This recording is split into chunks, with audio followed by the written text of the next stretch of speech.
ginu. An banyo kitugi. Walego. Deo bet borin lubama leng pa Israel. Owoy wa parwa mi deo pikisani maduong. Yene kwanyo ki chol penchi min wa keme polo. Chaman airwot initelwa winyu history man. Be ma bin lubama tiyu dore lor wa ki polo. Waki good nyang kama wa aki ye. Kama wa tie ye. Ki kama wan wa bicher ye. Be pa wori Yesu Kristo rotwa. Amen. Before what Yesu. Amira mi deo. Ki war about lubawa. Kuna wani gumgi kuj madit. Beri kom dana o duju weng ka be weng. Gum par what Yesu Kristo. Tine ni wan wa choke. Iyup. Mawaloni poila. Madong watika kwerne. Wakwero. Mwaka piera biru ya ngwen. Mapoyo la malao beru kere botwa chio mi wano ni na chel imwa chel umirwa tie me poyo lo ba pilarwa kun woki wori Yesu Kristo kipo Yesu tien ne piera beru ya ngwen dong ma me piera beru ya ngwen en madong poyo la beru botwa nino man uberu nino ma umiro wabit kilwod mapol igin ma bejo malo ba tiu wabet ki luon mapol kama wa aki ye wange bere te kwaro me gumman mo por kom wa mabe wange kin ma watie kere kombedi we wa nen kit ma wa bi wor kere ka wa twer yupu kamu ken ma wa ramo yupu ne chi umir dano wen wulo me neni wa pero tien wa lu laina chel kit ma a kere tien ngejo wa kan ki kit ma dong tie ka tier kere nyim ki forward we Yesu poela man wan wa kwero pien lare man ma dun kanisa man makilwa the chosen evangelical revival tie kereni lare man uchake ki kaberu mo lare kon wi atiu ki bod god wa Yesu Kristo eno ka on ba biru tuju ye lan in la me ada ki be luoni la me ada kaberu mo makilwoni Gahini matie Rwanda ite dul kanisa makilwoni Anglican Church before Yesu imwara ali bachel mi abu ngwen ki piera dek wi achel wut me go maromo gena ngwen gen go mole me yenyo wang lo ba me ko nyim lo ba pi bal ma pol ma no dani kanisa chigin go wachini wa meti ni lo ba ini kela la chidong gin ma otime chuin ba lo ba binu dogo winyu twan mo ma logo bodgi ki polo ni wunu miru ngut ki balu dog wunu miru tet pi log meni ngut makelu we ko bal chi ginenu cher por chalu de kom udmego enoni gin lu ba tu lo ko gi wan chan enoni jon gu por ki ko way wu wan kar no watumo lu ba chalu chuin meni ngut yigi chi gin gu tu chako tuchu jiri gu chako tuchu jiri gin bene gu cher gu duogo gamo muno yang ikin gi gwo no ngan mo kwalu gin mo gu chako tie la kon ki kom kwo gi ka gin no gu karwo ka tieto lok me la man joni eni gu winyu dwan lo ba i lokom tieto lok me kubu kwena man me ni ngot chi imwara ali bachel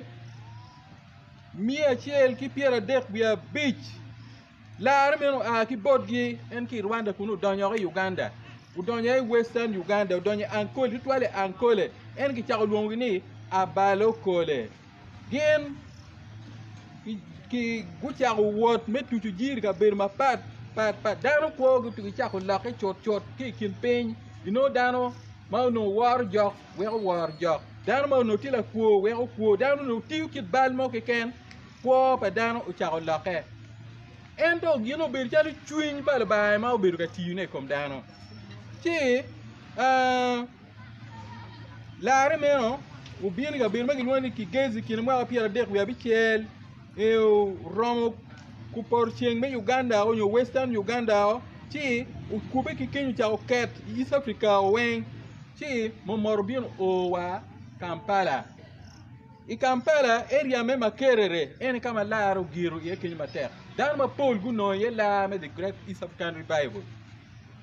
Dule eni kitu imino nying ki werdong nying me abalo ko joma dong giti wa ka bir ma papa bu ta ko duoni the Great East African Revival Movement before Yesu.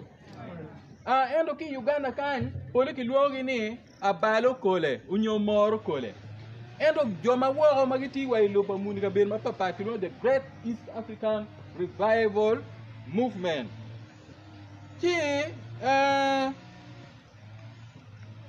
ikire ka mwara mabini mwara piera ngwen ki wie dano makiluonye ni Elia Lubulwa eno bedo la Muganda. Elia Lubulwa eno bedo la Muganda, eno bedo la revivalist, eno bedo la tujir ma terra da pa revival. Eno ti doctor Dr. Elia Lubulwa en ki chwale en me bino ka tiji kit gom ngi doctor ka tiji ki chwale doctor ki kobo eno ka tiji kit gom eno bino ki kwena meni nguri kombal o bino ki kwena ni eno ni ti wero en legi All Saints Church mati mi chane kit gum won ngeyo en ka lega dong ma chien mano ki lego chin ta bet eno tumo en gin ma dong timo en karwo yabo lega mar ki luoni open air en charo tietu lok palo ba ki lek Swahili bodano ki guma bebene tie omega chel mauno en ubero utiukea machani mony ti King's African Rifle en ngeu Kiswahili maber da kilwonye ne Yusto Otunu en obe la gonjiri la gon lep obe la gon lepi Elia Lubulwa ti en obe la gonyo le ki Kiswahili doire le ba tuer ka no Elia Lubulwa tuju jiri ti dong ki gonyo o chi chot ti bere nge ka yun bere ti ki wai bere nge bie wa kompura da ko kwa kuman ko Otunu bere ki ka kenyo Yusto Otunu bere iniende piari o abu ngwen me dwe me abu ngwen ma ali ba chiel mi abu ngwen ki piara ngwen wi abero en o charo nguri kombale donc ma en worgi tutu jiri ben worgi chupu kome en be o tu chako nguri kombale ki koro chot en be o ye Yesu Kristo me bere ruote ki la lare inien ma chalo mani ki fo Yesu en o bere dano matie ki miri matera de da ka o maro tij ma eno keme kere o be la ri dok tij ti o wero e karma eno maro lar eni en pe o beru kera ta eno tu cheru tugi ni mu chwini o chako tutu jiri kuno matera de da ka mi chako tutu jiri me ni ngut ki weko bal ti Yusam lo dolo ma wanu nge o beru bishop di wakany Yusam lo dolo jolo lare o eno tiru jiri bene bot Elia Okelo mano beru won the late Archbishop Janan Lowom. Si Elia Okelo bene, la dire Elia Okelo bene, la rero. Inien do abi chiel, me dwe ma chiel, mwali wa chiel mi abu ngwen ki piera ngwen wi aboro. Yusto tunu tuju jiri ma terra de da, tuju jiri ma ter, tiu cheru guru twin dan mo. Chiel la pon, ma ke luoni Janan Lowom. Mano beru word pa Elia Okelo ti jana ni lowom la rero before Yesu jana ni lowom la chen en twin man me revival twin me lok palba we ko chero medic kwane Bishop Taka Theological College o merki don Rome tiche o do Archbishop Mador Uganda Rwanda Burundi Kiboga mati Zaire before Yesu mero beru tij ma tek ma tij pa yo meri Bible gutiyo ki kit gum kuno la menwa nyomego makilwoni nara langa eno winyu lok palba la mego mu ko lare mu ko jolo ruodo Yesu Kristo chalo ruote kila lare ki kumale me Uganda kan ubero nara langa mego nara langa wano ngeni Reverend nara langa ma ochung ye ma terra de en Uma upoma tie bene la riri dok tic palo ba machalu yusto bel ti wa gen gutu ma ka le king machalu tic matego pa revival. Gino no foot ki luo gene the Great East African Revivalist. Pel no foot siara ki for Yesu. Ti ma dok tic palo ba o meda nyim metutu jiri meni ngot ki we ko bal jo magi kabir ma pat para bi kelu nyingi icha mu kene gware no pa kelu nying jo mu kene ento kabir ma pat pat olu akwanyo jo mu ma no giti pagi magin ku jolo gu jolo Yesu ci ku cha ko ti ma tek metutu jiri meni ngot jo ne nyingi egi ki kit gum watie ki pilite obo ejiro lum jirolina gem min jana lum atonu kecho ma anono kecho Marco riba man me wacho meri jomo man nok ken eno joma pola ta magu jolo ruot ku ber kuno ipadibe watiki ruot yusto wera man canon Reverend Ruta wera no kena man ma ucha wi lobo kolo ma wo mar tutwale ki ngal ma kilwani ogela goro man gen joma gular ki padibe gu jolo Yesu matera de da gu ma mere dokti pal ba chot ikine ka mo apiera bidwe bi chel pa bi wor ki kar ento kid ma chalo dong wor ka bin ma para bi waini ya na wo bir ki bishop irejali uma Timono nek magi gen joma gu jolo la chuchor waber ki Justino Bira Raimondo Kera Daniel Lugaja Enora Odwa Stefano Kema man ki anara iporo Lorenzo ta eno bildan me ler endo ular ki poro ia ler waber ki Reverend Nimulodi ki bora Reverend Jackson Okere Megola Laman Maru Jackson Okere Ki wono koyo be la kod burgi la pony burgi Nye ye pe no nye mabe Won nye Okema Yes man Okema Stefan Okema Won Reverend Okoyo Eno be la pony me burgi ma tera de da Magi gen jo magu beru pagi Magu jolo lare Iatiak la kiria chayo Gabriele Lao Yubani Lugum Ujolo la Kingut Igulu Watiki Georgiana la ko Me Georgiana la ko wan nge mabe Ya karma baba yusto tunu karwaro Pi mwamu malachi eno dong machalo Bon Commodoro Revival Oika berweng Kifo Yesu Watiki beti ya boom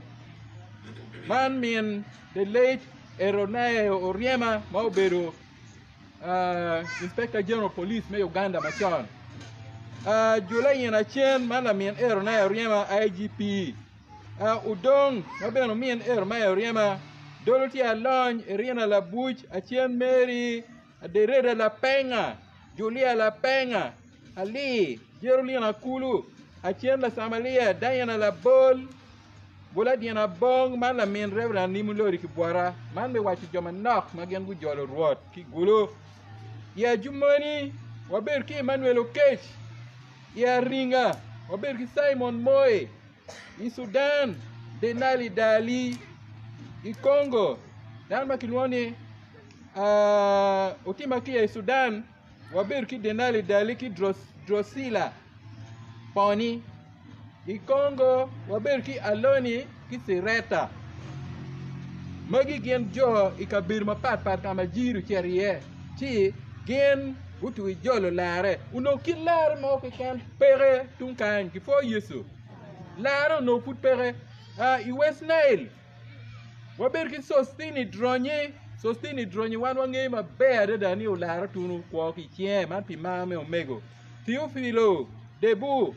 Elina Akudi Manki West Nile Jomanak eno Manyinge Watu yingu jolo la Kina Mukora Masiliano Raj Elverina Labol Yogonani Okot West Lord Okot Yusher Udon, Emma Udon, Manasseh Lokoya, Justine Okelo, Yuneta Lagaya, man, we jomagen go jorolaki, ikaber magilwani namokora, yo mia nyima, man ki mwali wachen mia bungwen ki piar bichel wi angwen. Nation, Urama de Reda, La Jaro Pio, Finicas Yawana, Yosama Ruen, Tejira Ya. May joma nying yo donya history pa revival ni lutij ma tek. Mu wew lar wara nyim. Ya wer ma piara ali wachen mia bungan piar bichel wi abij dar ma gino jakayo to. Jolo ruot. Ilao. Watiki dar ma din ma gino neko mia ayo. Kido la kana. Eto may buche. Iria Jali John, La Berakulu, Dina Lobo, Equar John, Kaslina Opero, man, Nyek Min, President Wamachon, Makilwani, Milton Obore, Jolola Oberu, Archdeacon, Iduli Eni. Kimata Okelo, Maubi Bishop Kinokany, Ki Reverend Alice Okelo, Magigan Jome Lao, Pagi, Magu Jolola. Ki I Budama Wabir Lajar Owino Wabir ki Lajar Owino Joro lare dobe la dit ma dor kuno Yata Wabir ki Filimon Lurem Marita la Duk La Beka Achan Dolo Fayena la Ko Ami umay nuana kulu En may nuana weni Ki Rodiona Dida Me payira kal man eno jolo lare jendu yengu jolo lare ki yata yaru joma gingene yaru pade Matia Babu Wilson Boya man kinwono boy jok macho chok eni piauter kar mabodung eno bichobu wote tono yalla bon man yen pagi machone ki jewa kan tin eni Basilio Chan, Basilio tin pa neno kome. Man benen ti kany mo gen jo ma no gen giti pagi kany. Iyo Rom, Penny na Oriem, Christopher Koya. Besley Oriem, Eronai Oriem. Man gen ki Rom joma gingeni joma gen guti ma tek. Me jolola Iwol, Jerobina yo Kinason. Jerobina ya Kinason Magigen Joma Gujolo ruot Ipara bon Watiki Atila Atile Ipaimol Ubura Santos Stanley Okelo Kibong Akej Sara Ukor Samuel Lamotte Bishop Tidie Wakai Ikarea Ipara bon mamalo watiki Kaslina Odon Ikarea watiki Gabriela Dupa watiki Michael Lukwang Magigen Jomago Jolo ruot kien wali wachel Mia bungwen ki piara boro Wia bichel Kainen nying otimo pe odonyo Ibuk me history pa revival No nye puru bidonyo Pien nyingen ki wor ki kelu Ki kamen yo ka nying jomago beru pagi Ukati owen kamalengi forward wa Yesu Ikine mwa Piera Beach Mukine mwa ali achel Mia bungwen Ki Piera Beach gini The Great East African Revival Lok ma polo chako don chatano chako baloneo Gonyo jir ki lo don ma polo Uwere ninde Piera wi aboro Medwe me aboro Mwa ali achel Mia bungwen ki Piera Beach wi aboro Ia naga ikachoke mo uberi gangpa Eria Jali Uma Woodme magiti kumala makany Gunono miergen gi poke o ki revival gi Before Yesu Gunono miergen gi poke o Wegen gi do lok palba kia da Uwero ikachoke ma megi magen gu beru peny Johnny enu gu beru tie maki yer Gino machal committee members Waberu ki used to tuno ma uberu won kom Me we are tea pa revival ki for Yesu Waberu ki lu member ne benegin ere Yo wasi yo buko ma ki teso Owino la jaro ma aki Budama. Sostini Dronye ma aki Arua en Lugbara. Nekomia Yo ma aki Lao. Ki Mrs. Nora Langa ma Reverend Nora Langa ma aki Kitgum. John Enegine Gubero committee pa revival ma upokeo tung malokan. Gin gu chako nying dulgiri manyene ni the chosen evangelical revival. Before Yesu. Mene we otini ne duleni tiara kilwoni. Nendwa di nendwe piara rio we aboro. Medwe ma aboro. Mwagali wache kimia bungwen kipiara bich we aboro. Ene tiaro katika malengi. Before Yesu. Imwali wache mia bungwen kipiara bir we ario. Mani ne de piari we abungwen. Medwe ma bungwen. Poela mo kwa kitimo. Igangpa. Mego. Reverend Nora Langa. Man kama kilwani teidwa mati kitgum. Poela mo kwa. Ene kitimo kuno. Jo magi lutu jiri magi aki Congo. Kopinme Sudan. Eastern Uganda. Ki kumalme Uganda kan wengu bertie kuchake poela leoni. 1972. Man poela me achake. One wakwano mwa me poela wa uchake ki ne piru bungwen me dwe me bungwen mwagali wachel mi abungwen ki piara ngwen we aber malaro ko tan ke borwa kain kuman ko before Yesu. Mone kin machalo dul me siara do cha wot kere ti dul man makilwoni siara dongi poke da o mete bene pura nyim madon pa bi kelu nying dul poke ne kan ki po Yesu nying dul poke ne gitie uber ma pol ento ubiro pilokom kita dan gonyo kere ki lok palu ba ti Justo tuno umede machala tel dul kanisa man me siara magili en umedo dola tu jiri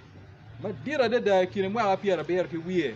joma ki rom porgi ene dan chalo Bishop Festo ki bengere al Bishop Jan Loom ki mukene imwali ochiel mia bungwen ki piara bor wi ngwen Justo tuno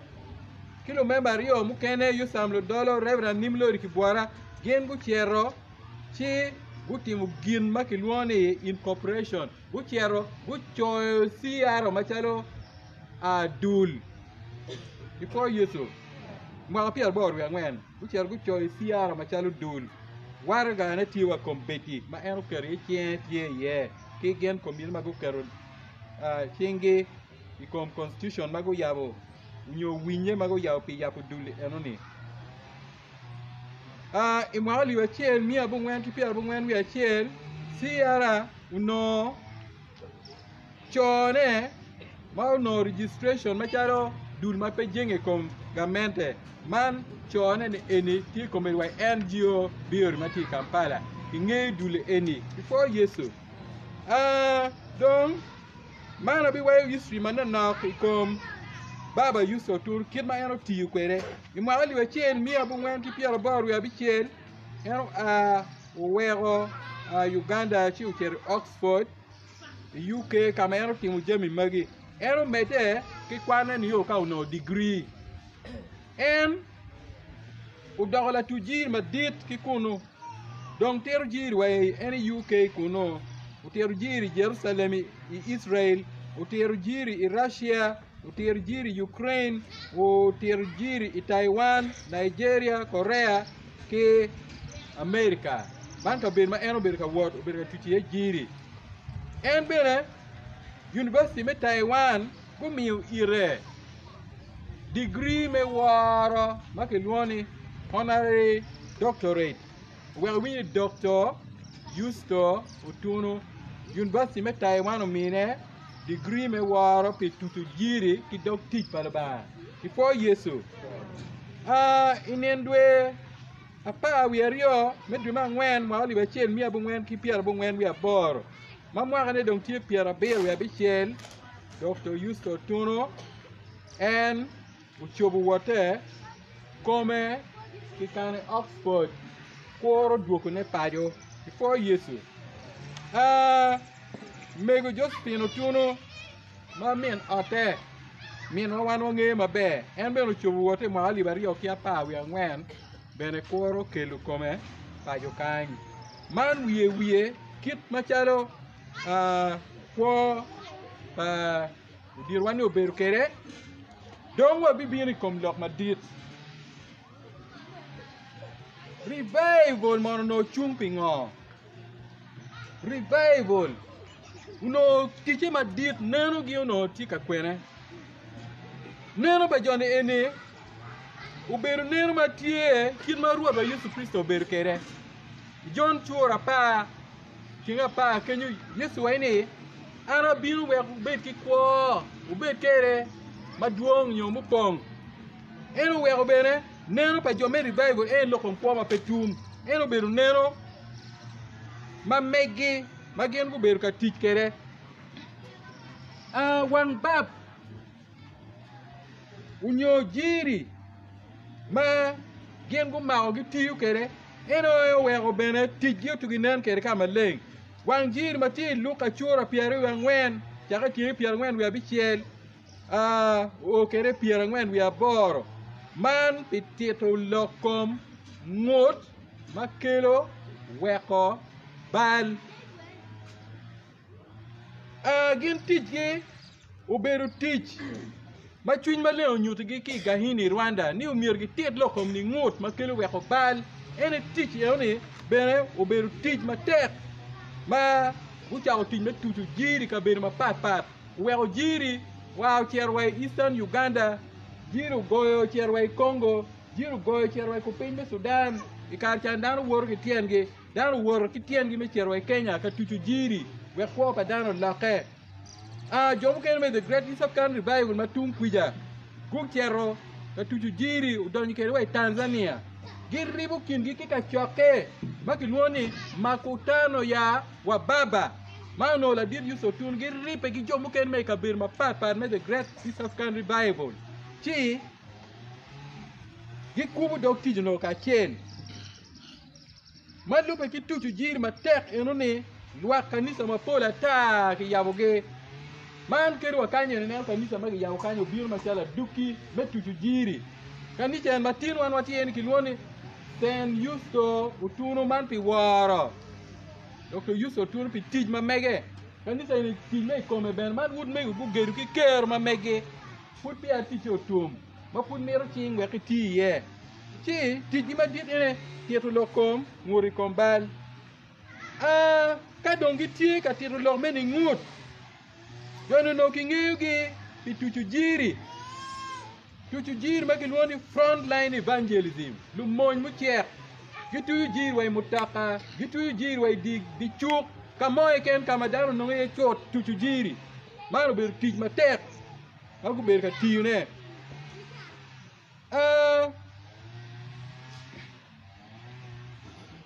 tij ma tek tuchu jiri meni ngut uber tor wang jogi ma pol mati ya chul kan ki torge wang jogi ma pol tala bole en la dit yuso gin mo chako tiune o tor jok makilwoni wang yago eno chero tor en ko mati gang tugi kuja muchwini chero tor wang tiko wang yauti na mukora chero tor wang yago ki kuno wang jogi mu ken ma torge chero kala winya mati payira la goro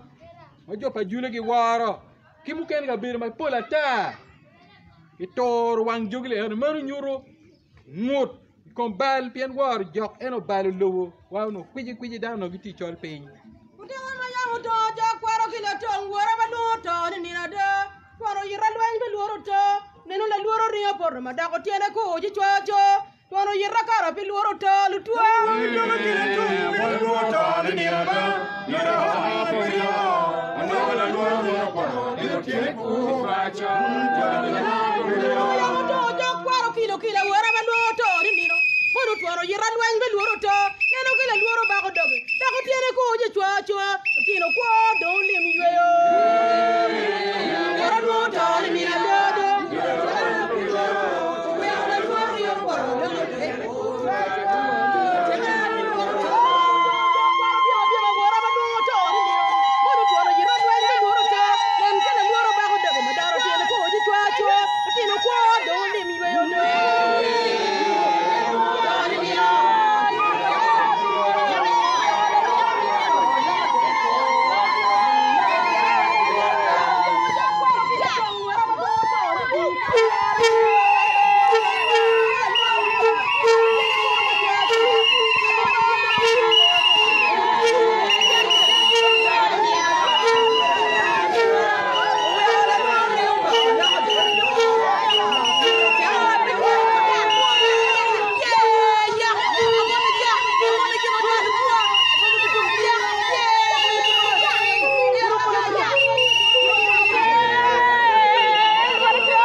ma tek ma go bedo tiune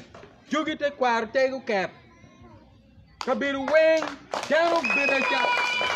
diri ma go ti cha gonyo dano ti mo bali ti ma pol ma no di tuegi te jogi cha gonyo gi dano cha ngelu ba yo me ada we go lobo limo yueu ka bedo ma pat ma ti ma tek ma go ti no tor wan yok ti wa tin dok tin ma wan wa keme kere dok tin ma pek mu kene ma go berga ti ne ene ni ka dano do ngut ki kombal do miro lim yue me ada jeme madano kwale mong ya li o miro tio chak dwa ko na chien man ki luo ki le mon restitution mani ye kin ma chalo ye ti kar mo donye ot pa jakayo wai ruot an ka nya kwale jemba dano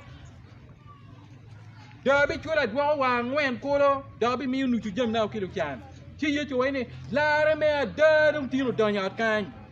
chi we o ti pa jo me revival ma choncha u beru dwa ko jemi pa chatan na o chen okay kwale jem pa chatan kai gamo jemi mong ya li chol penyu mi dwa ko mene ti me la me ada ma wan wa keme kere kom kar ini mene nyur ben ngut me ada dok be la me ada ti mo kene ma pere tek ma gi berga tiu ne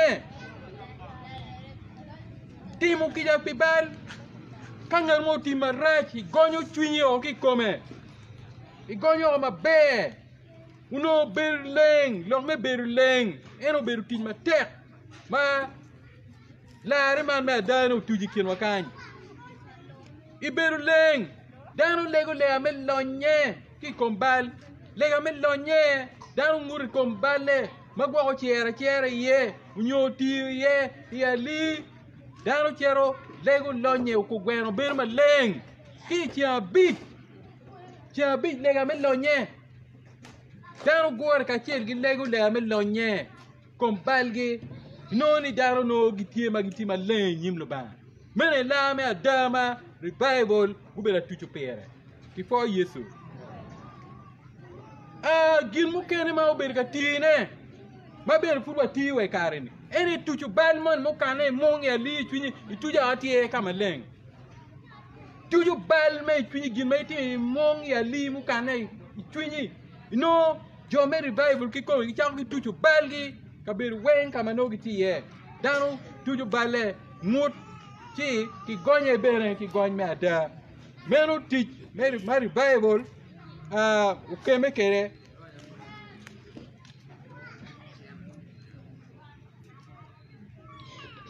ngoma no tugu twin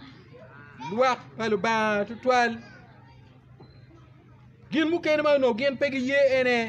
bal bergi bal ki luak jem bal mugo madam ki timu ci beru kere ke nicha machalo mer ko matuta timme abo timme war jok luen kipa jo mer bible kwer ni eoni pe no nyuri ini dan mai lar pe twer mer bera gonye di dano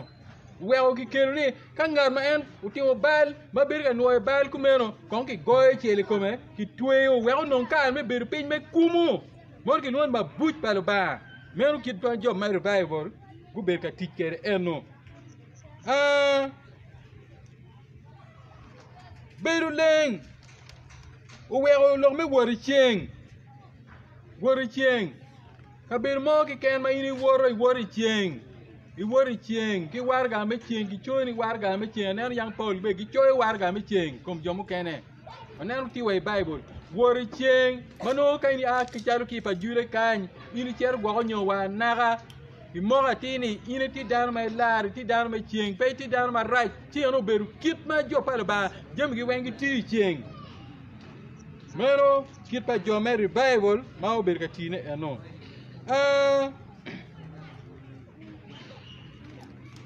ngoma no tugu twin jo me gengu lare the great East African revival nyo siara ene mame omego kindano dano mala wore ki twinya wa weng dano ber ki mame omego ma ber guri matek ma okubu tol wat ikin dano ma bear da wa mi cha den ikom ambassador la ratuno wa chini karma ene don iching dano mo do kwano ki chien dano ni beru ya rua kilwone sostene dronye ma obela tela madit pa revival eno berchien si no dano gwo la tin pa la wor kuneno chalo mege la bon kira po mo bien wat me remo man me chwinyi dit kar wat me remo itung bot jo me revival lok pa ba men ma ki tiro no tugu chwin dan ma pol we again go medi ki ti large mai no ni lok pa ba no chung ma tek en lok pa ba en kar me convention mission day door to door elon dugola ki tuju jiri bukani open air kita liya lu bula gu ber ka timane ni mero ber weng kin ma chalo yo me revive gu ber ka tikere gin muken ma gu ber ka tiri cha den ka jano agi ku ya binu ki pak binu cha ko miyu ki cha den kom kwone ka donyi gon moni cha ko miyu ki cha den ki rene ko kere miyu cha den ki lu ba be par ba me kom kin me lar kere ika chok ma dan miyu cha den menu kit pa jo magen gulare i revival pak me war lu ba ki pak lu ba gire joma John Chame the Great East African Revival no pak ma dit magi work erik pen kilwane to kutende reza Yesu kimu kene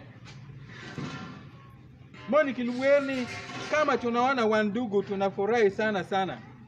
kama tunaona wandugu tunafurahi sana jina la Yesu asifie sana damu yake na yonga sisi mano jo make the Great East African Revival kabiru wenga kuchor pia en pakeni gipie ke rim daro ripeti a cheli Yesu for Yesu kiboro kan bubando ya pe boro mega chel maki luoni no akene karma ntika do pamane en beri pa dibe no akena wunyika we don chur ki polo maki luoni wilobo kolo chara ki bot umego maki luoni no akena ma beri pa dibe no en tie ka do pama ti wunyika lo ba chur we ni ki polo ena we watin wilobo kolo do ma charo anthem lo bara we me lo bar ma kin we me lo bar ma wan kai nen ka ber mo ken wa chao ki pa ko nyin lo bar ki lo kolo man tin ma lo bar o tio no kidong jo med revival gin mir ne jami o miero bed magile chalo tuju jiru mir ki tuj ki lep pa jomani ni joman gu tujir ki lep tuji pen ka gi tuju ki lep tu weri nyang mabe originality where we can look down and see our original par mi orbe pak mai par ki jemi pak pa chole par ki jemi pak pa lao e par ki kit pa lao wer jiri ne gina a ki pak donyo rom kin dan ma be kunyo no dan do jemi we mono bu ken ki kagi nero yiti par pak ki lu keme nyo do gi chai merata e karma bir ngano we ele kudu mai hu ko ki la mu ki ngo ki ni mero yo ber ti pa joka we pengeo we on siero la lo pak ma pon ma no dan ki war ki jogi ko ki mielu ko pak me miel bola ko me achut ko me ki la wen wa miel ba chuli wen ki la wen me pak lo ba yo gi ma be ma ti ne dio eno ma revival ti jewa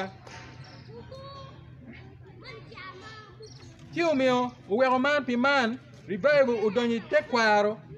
ma be de woki te kwaro pa dan ngeni don ma be ma wek joman gu don ma be umir woki te kwaro ma megi kome we ogi don ki ngej mu romo gin mu ken ma revival gu timo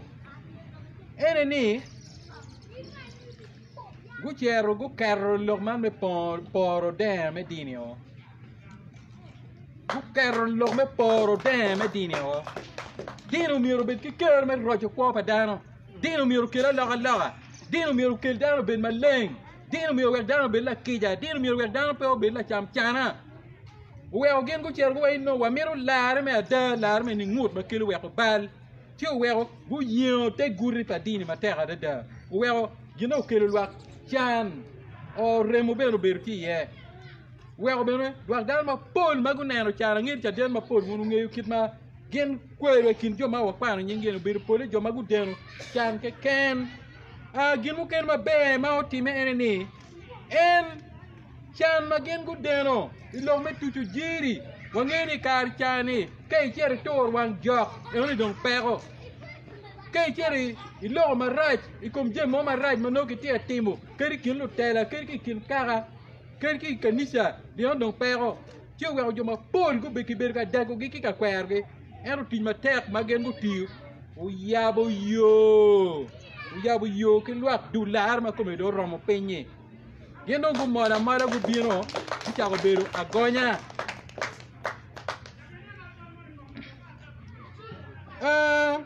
Kainel Gilmo came the Great East African Revival. You see tiu. Eneni good terro.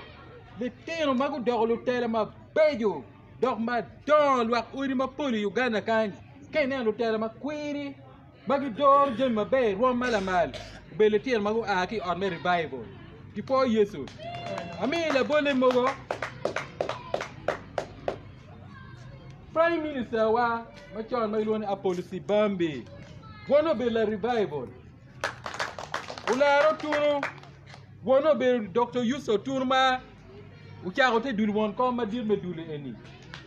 Mana wayo mere man nok ken enda ron wa ne ma Paul. Wa men wa Mathieu First Lady Janet Museveni. Wara winyi wati ki Festo ki Benger Bishop Festo ki Benger ma la tujir ma tek me revival ma chan magi gen ori ginge ne Uganda kan ori ma tego magu nyal tir ma no ki gati we ogi beri tele roma la mal mero gin ma be ma revival ti we pien kama gen gi cher ye tela inoni ki we twar ka en ti we beri kompiano ter kit ma ti tela mero gin ma ti ma be da gin mu kene mautine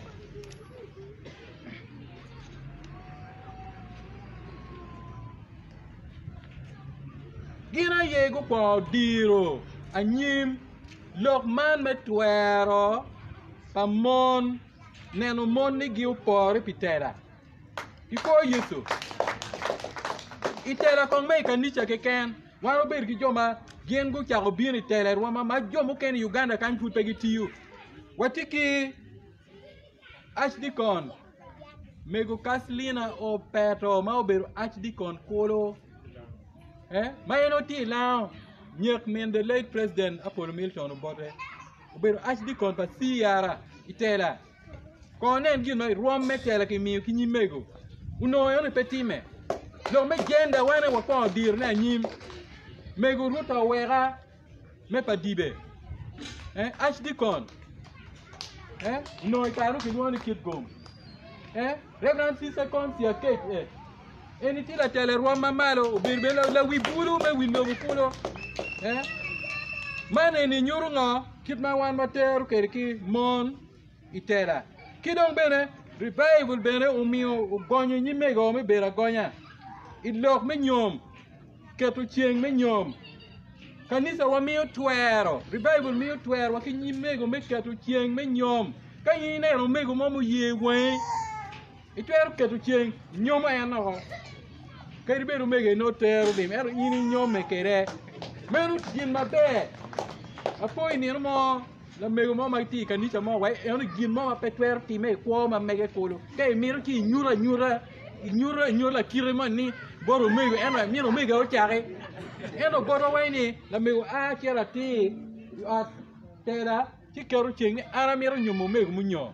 before Yesu keru ana ti agonya ye anyi la mego mo ke kan twer ka ti koma nyoma man gin mabe ma revival ti miro poi wa do ti wa poi ba ma ke ko nyumo no ki yo mo ke kan mani ti la nem pi Uganda kumbe no Uganda chao do Uganda kan no ki chao por la chen ki chao ne do ki med money parliament ki chao ne do ki mi ker ki mon be kabir ma papa dongu be be ni tera no yanki ner mon meri chao gi moko endo ko nyumon yo mira mi cha den ni lok ma won kom tiga lok ada lok en po be lok ma nyen kar ma wan wala re bier wa no won kom ma me wa me bu ba bulu o bero men wa jek chono kere e ro ti won kom pa bulu jek chono kere ya ni no atama ke luone joj pino kere ma ko gen ti geno kere joj pino kere yo kero che kom jek chono kere kar mo kero che kom jek chono kere da ko kwero chin pa joj pino da ko kero che kom beta kej mingo mena mo kora la chin ma dong nyum chok ma dong chwal li mo weng ma dong oy de dier mo ne kanyu beta kej da ko kwero kere o joj pino kere da ko dwa ko che kom kere ni o ka go me de nyum me dong nyum ma leng pa go me be wa tin jek chono kere me ta ta joj pino puru dong ka te revival apoyo cha dem Meo kin machado o we o nyime go giti kera gonya. Gin mu ken ma wa ki kit po pa revival bena tie kin mane. Daro bena mio. Pero nyom bena iri. Kala bole ruoro wega. Unyom bena iru kere. Ukwanyu lim me nyom iru kere. Macha den me nyom madano jodi maguti mu nyom olo. Magu mi ma ki konyi gi lo me nyom. Ero bertie lo ta den ma portie.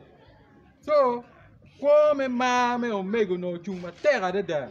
Ma dano romo nyomu wa ki o mego mo ki gi mete gi beri ar ma be do ta den ma be. Lok mu ken ma pere tek. O remo dokti parba. O remo ta den remo. Wati ta den remo ma pol. Ikarep ma luen pa la kwena Severino lo koya berutie jomu ke kineroge magen ku kwer matuga mu ma ki min ki yo ko mutaka bali ko ngo ku kwero ti kinerud me go me revival meru gen cha den remo eno ipo Yesu ti o mio dan pe mio kar ki bali o don ye meta yo we o remo meru gen ma berga time ma wati cha den wabi choko nyingi o wakero mabe ti ni mukene ubi winyu nyingi ilo me ponye jo me revival gu yabo kanisa magi ma gene ka gankwan magi ma wabi nyoro wiye iyo me ponye gen gu mar lo me ponye chwale ti ne gankwan ponye mukene ber cha yo me convention training ma pat madano lemo wati school man magi yabo ni maro primary school mati kalong ya gago man bo Bishop Samuel Lamotge papa primary school mati pa Jule pa de district mati dikalen ma komir wati yeni ore no ga papa ko ke don en papa cha ke no gan kwano ngeno man papa primary school ma revival yabo wati ki yeng primary school mati actually bu sub county amara gwa primary school mati pa Jule sub county pa de kan uchika primary school mati pa Jule kan pa de Uwera primary school mati la pol pa de district bala kwa primary school mati la Gor sub county Kitgum district magi weng uberu gankwan ma revival gu yabo pinan lo me ponye gu mi chinga mente we hotel kore uberu gitie school matega da gin mu ken mo mabe mati kin revival ene tie chal gwako jo muteki nge ka dano cher ka teki ke goro dong ke goro ka ngereo ilega melonye ikonyo chwinye ilokmen ye we ka chobu wote uchob mabe iruot man kilwoni elderly ministry mati die wakany limo luchan konyo luchan limo lutuo magi kitpa jome revival eno kido muken ma polata yen muken ma dong dit ma mera wach ene ni riem mo chien ki jogi ki kom dano wak chien ma polata riem mo jogi ki kom dano chien ki kom dano jo ma pol meno tij ma cha mo ke ken riem mo chien kom jogi teke in chien ti komi ma revival riem mo chien ki komi la bolle fun ma chek en angeno min wa John lutar ti winwa John lutar mati UK kai tika winywa amor mate kinyin Yesu John eno biro diewa kany John oberi ite twech pachiene ki jugu pi mwaka marom piera ngwen kolo eno John obiro ikit gom chi chieno rinyo wengi ko tin John tia gonya before Yesu amiro pol ba matek ki John lutara en wakwanyi chen la nem ma chok fudi itutu jiri man madon kobe watwer tutu jiri karwa ki yamo we jomu ken ma pol gi tiga no ni gonye ma bene fut ka jomu ken ti wa funu ma no gi no pero en ma no chien gi jigu utwege gutwer bi no ki gin ma do ngayo do wang ka ber mu ken oduju ner ka do ba gonyo gi kan man era ye kin ma charo revival oberu ka wot where gin mu kene aye Pietro Dani itera me kanisa ki per ye dara pera chao don ki pero kin ma ge piu kere ki pero ki rom ma chala tela pera chao don mod pa do jone ni weng ma ne wo bil ken gini lu tela ma ge per ge pera ki pon ma tut me revival kita revival wor kere mena ye gin ma be mu ber ga ti charo konyo twin dano kidon gin ma dit ma mi wange pi revival eni gumi opon ma dire kid me mi opoj ikid me mi opoj gumi la nen ma be wero jo ma gin ma chon gu chao yu me poila gu pon wa ki mi opoj bodlo ba wero lo yu man me poila pire tek bod wa don ker kiningo ma no ker be no corona tie ken chao no wa mo ne ker ki la dit ma chen obiru kan manu wa lugo ti ker ki dano be la de nya ngwen ti gi be te bolmo ti wa ti mo yu me poila wek no olu wa foil ba joken gi ngite ka bir mu kana wen no gi ti ami foil bolo ba ti o mi wan ma cha revival ti jwa eno don kin ma cha ro winyu history me revival man ben kel wa ngeu kama wa wor ti wa ki ye i Kristo i gurri ma chon chama eno kero ka go bor ki kupe mormot wa winyu kira chalo binu ki gaini Rwanda uwor mor ki jomo ku chier chan we wan tin wa no laare man eni wano mir wa kup dok ti cheone u chiera nyim joma gen go ber ka ti chon bene ku beru ki kero men en gi beru ki project ma kero limi chingi we ma cha revival bene revival no ngom ma diti bara kwa kacha ma o mega chen ma luoni Reverend Jackson o chana ki jogi ki umege ge won kwoti kwene ban gin joni gu mir wa ngom mati e ka mier yo ki wiye ko ri ching chawa cherwa pili ti me dong ane dong ti me do lobo ene dong wa dong ki kin me tiji e ti o wero Bible wor ka che ki do lobo ka do bene pe ka ni cha bene pe romo do wero ngati mo ki ken peki nen revival anen obed kiteni ka gin mabe a ki ye ti ma dit ti me getu kangere wek dok ti ma chon ma ku chao chane wa kubi u tiare nyim eno miru kero ne nen je ma pat chalu gin wor chalu getu ma tie politi me ne wen chala bole kanisa ni wa par ba gu ti ki chenge revival pole ki ti ki chenge pegi tie ki external source of support before Yesu revival pole kama gu be ka tije pegi tiki kon mo ma a ki woro nyo peti dun ka nicha mo ma gi jenge ki kon mati lo ma woro eno pole gu be ka tiki ki kom ge pien revival cha ki Rwanda ki Rwanda kan wero tie ka nicha nyo lar mo cha ki kan ki bodwa kan Uganda kan tio mio ka kon mo tie ma no ke romo kielo kere no tie ma be before Yesu eno pole wa tiu jemi ngo ma cha revival tij ma tek tiu jemi wen ki chingwa man ene ye wiye kit ma charo revival berke donc gin ma dit ma giki jiri man lo me kwera man me nguri kombal kay ne lu ba mer tiji di dano unyo mer yapu kare moni ci kelu lok me ni nguri kombal before Yesu kelu lok me nguri kombal uwero John la Batija u chao ki lok nguri kombal ni nguri pian keme polo nyi o chok ruwa Yesu be no we ni nguri pian ke me polo nyo cha Peter ben ma yabu jiri we nguri we yeyo aki polo piwu ki don gina choy be wayni lo ba chi ko dana ka ber wayni mir gu nguri lok ma bi ga hini rwano bi lo ko ngut ma kelo we ko bal ti o mi en lo ko ngut ma kelo we ko bal ene tie kwena me gi ke pin dano ti wa about the rapture ni gi ke pin chok lok me kwena eno me gi ke pin ene ngut ki kombal ene meno ene kwena ma yugo dano we o dano bera ter pi dugu pa rot afoyo Roro meru gum ka beru diju weng ma winyo history na Bible roro meru gum chung ma ter rot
Bye.